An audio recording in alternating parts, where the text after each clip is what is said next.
We are the Department of the Interior. The department uses sound science to manage and sustain America's lands, water, wildlife, energy, resources, honoring our nation's responsibilities to tribal nations and advocating for America's island communities. Our current secretary is Ryan Zinke.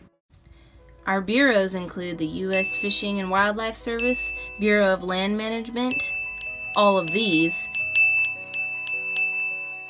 and most famously, the National Park Service. While Yellowstone was the first national park, created in 1872, the National Park Service wasn't created until years later in 1916. The Department of the Interior was created in 1849.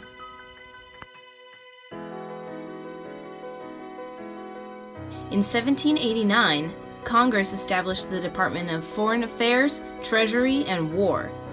Domestic affairs were otherwise handled by Congress. Years later, on the last day of congressional meeting in 1849, the Department of the Interior was created and nicknamed the Department of Everything Else.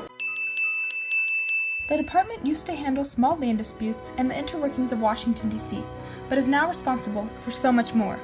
We will always work to maintain our lands, Use our resources, and to rebuild our parks to ensure they remain as extraordinary as when we first fell in love with them.